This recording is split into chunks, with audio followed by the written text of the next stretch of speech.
this is superior to A Court of Thorns and Roses. I love it, but this should be made into a series before that does.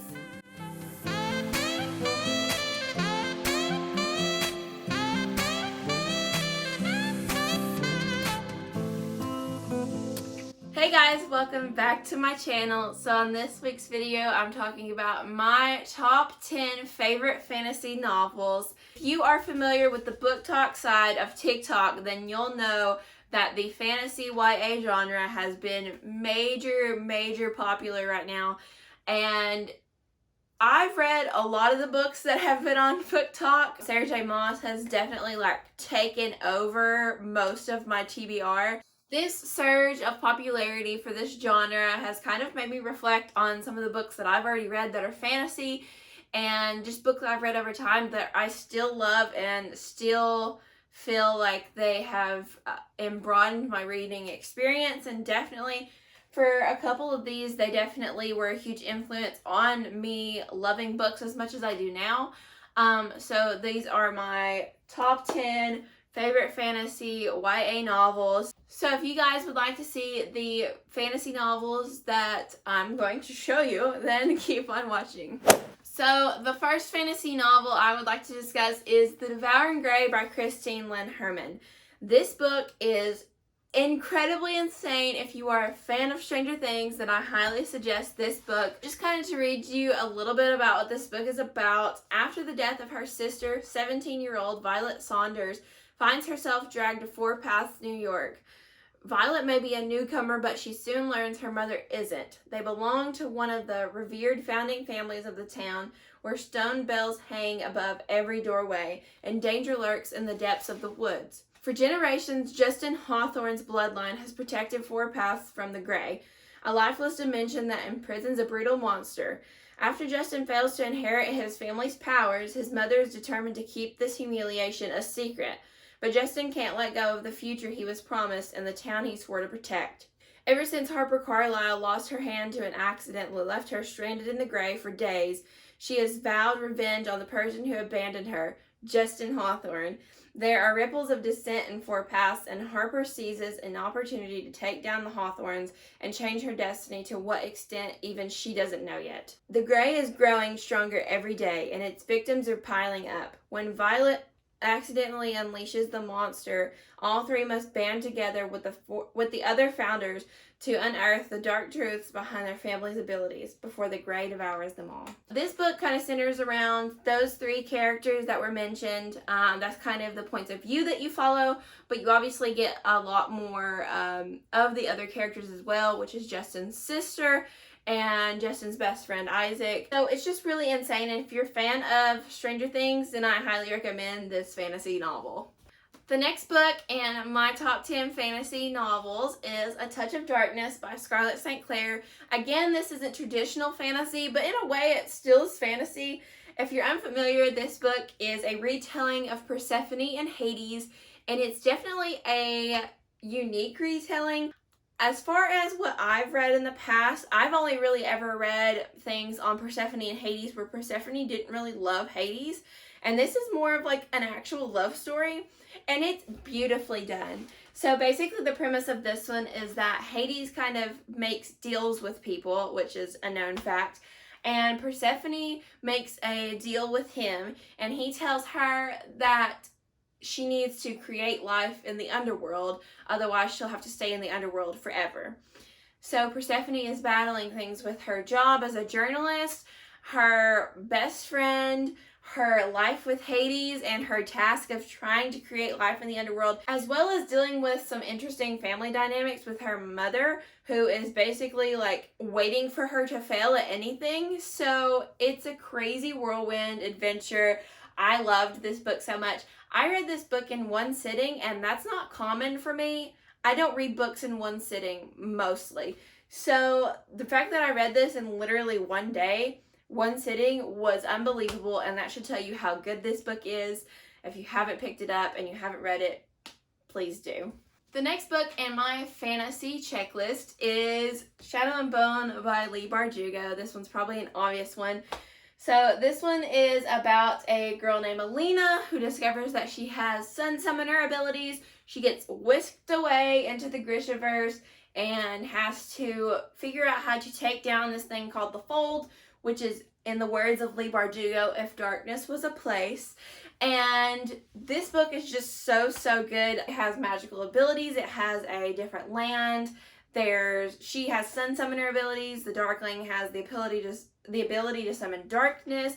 There's people with fire, ice. There's heart renders, which can influence your heart. There's people who can change your appearance. There's just all kinds of crazy business going on. And if you are a fan of things like Avatar: The Last Airbender, then I think you would really like this because it kind of has that same kind of like elemental magic. But I loved this book. I devoured the series. It was so good. I will say this is probably the only time I'll ever say it, but the show was better than the book. I said it. I did it. It happened. We're going to move on from it. Leading off that one, the next one on my list is Six of Crows by Leigh Bardugo, which is a spin-off series from Shadow and Bone. So this takes place, I think, like decades, maybe a century after Shadow and Bone concludes. If you like Shadow and Bone, you haven't read Six of Crows, then I highly suggest you pick this up immediately.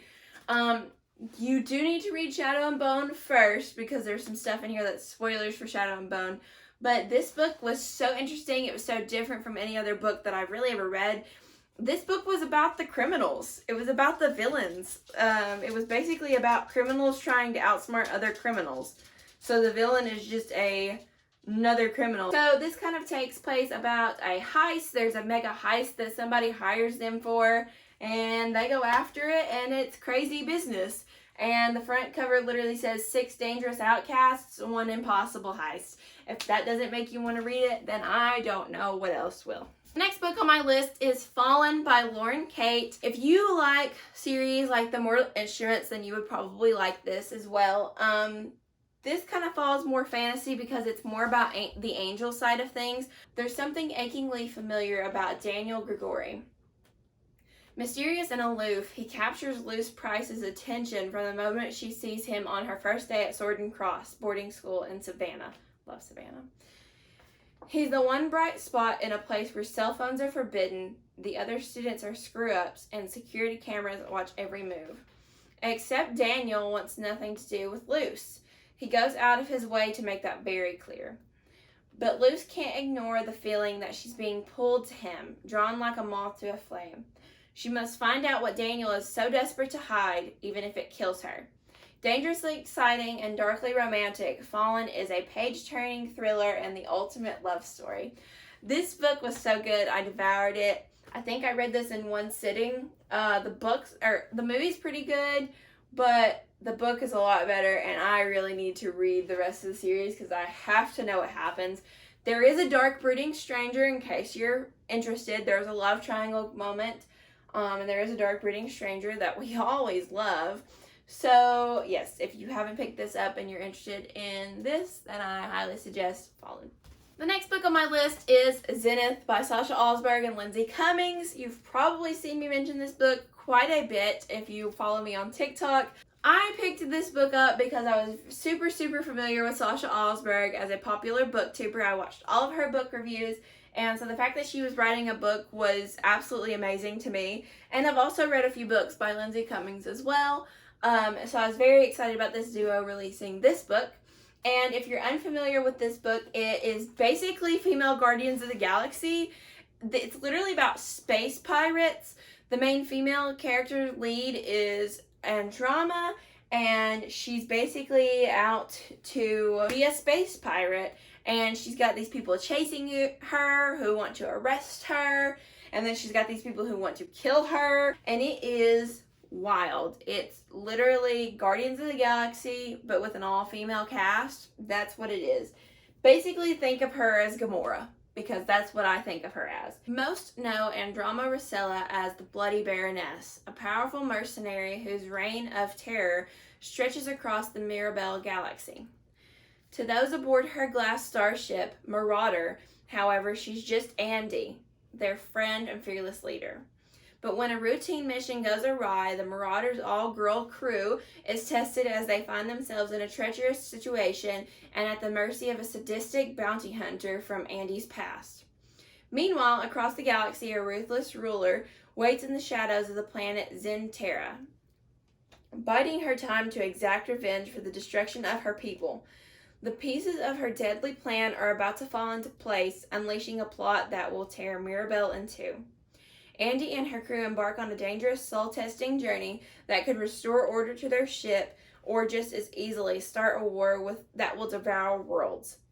As the Marauder hurtles toward the unknown and Mirabel hangs in the balance, the only certainty is that in a galaxy run on lies and illusion, no one can be trusted.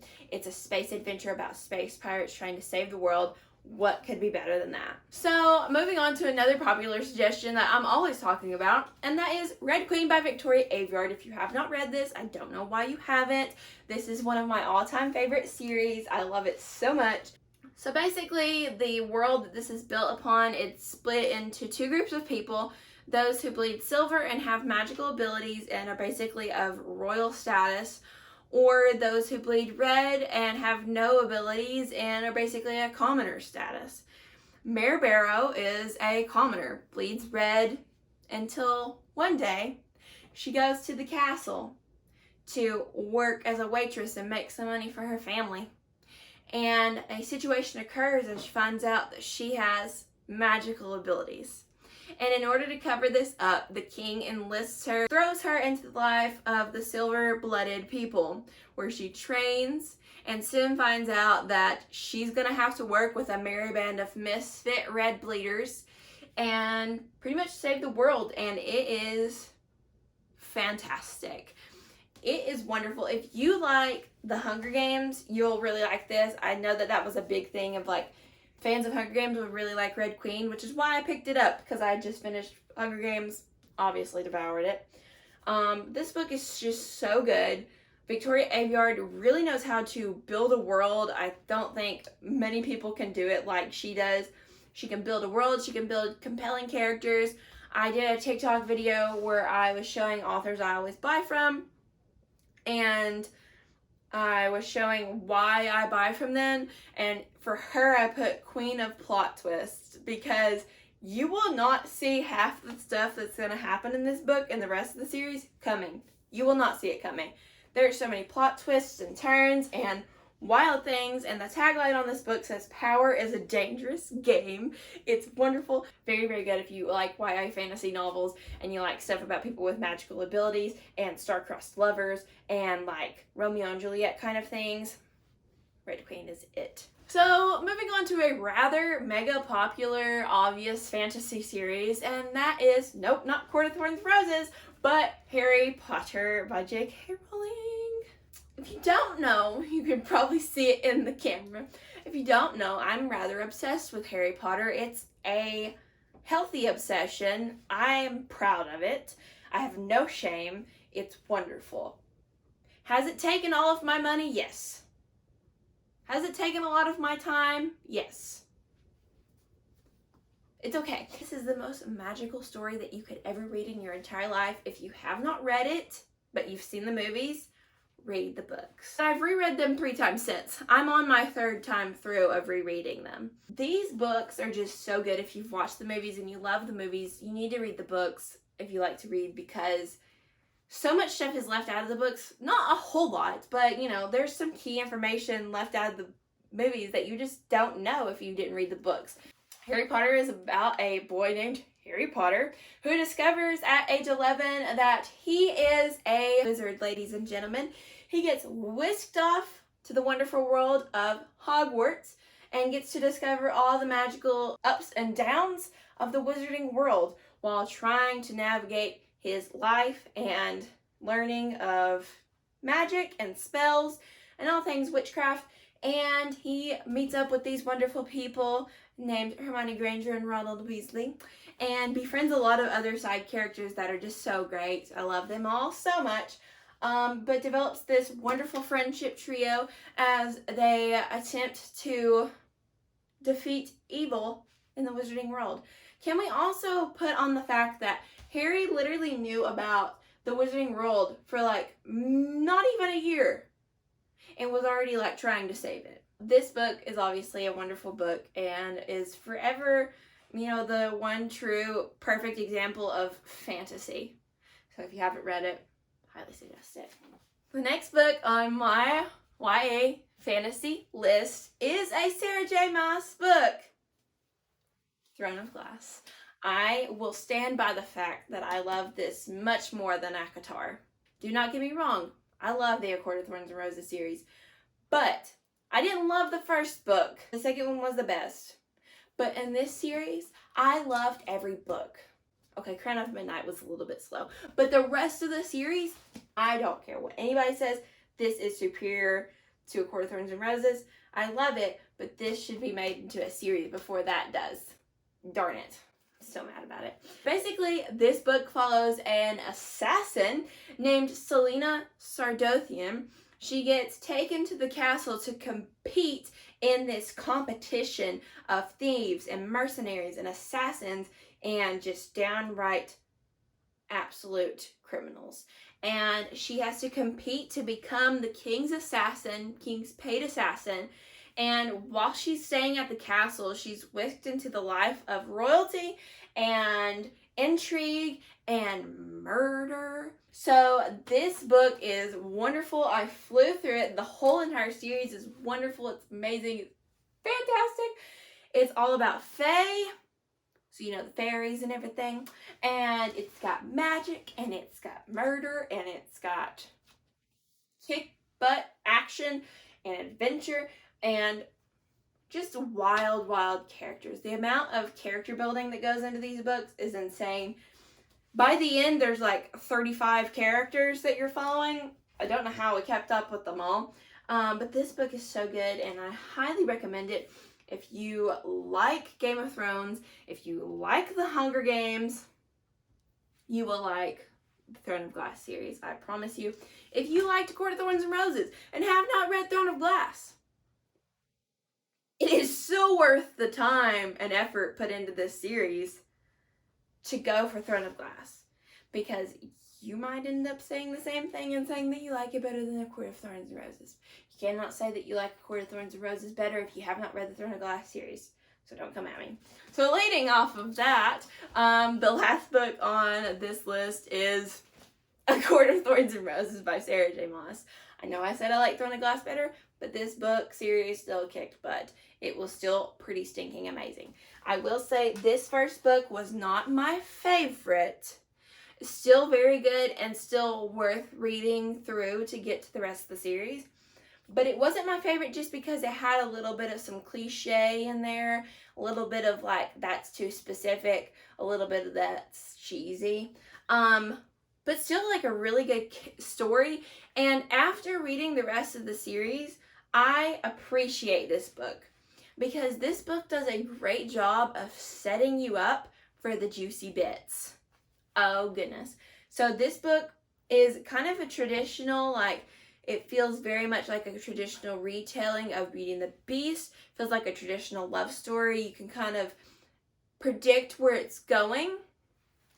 But I think that Sarah J. Maas did a really, really, really fantabulous job of giving you some predictability with this book and thinking, oh, the rest of the series is going to be so predictable. This is what's going to happen. This is how this is going to work out. And then literally the next book is like, bam, plot twist.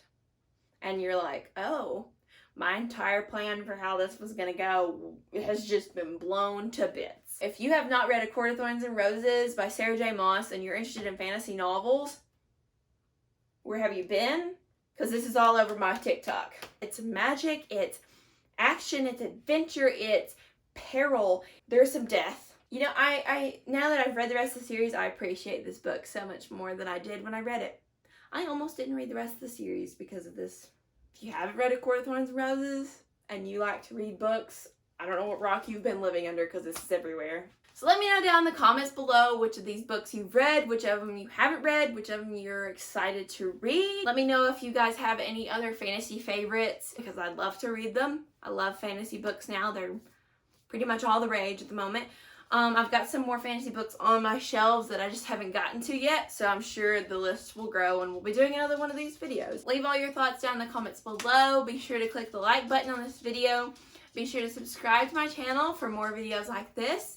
And be sure to click on those links in my description down below. I'll be leaving a link to my TikTok if you want to check out my book talks. And I'll also be leaving a link to my blog, which is a lifestyle blog called Carmen's Corner, where I post about some book things and do lifestyle tips and tricks and other things like that.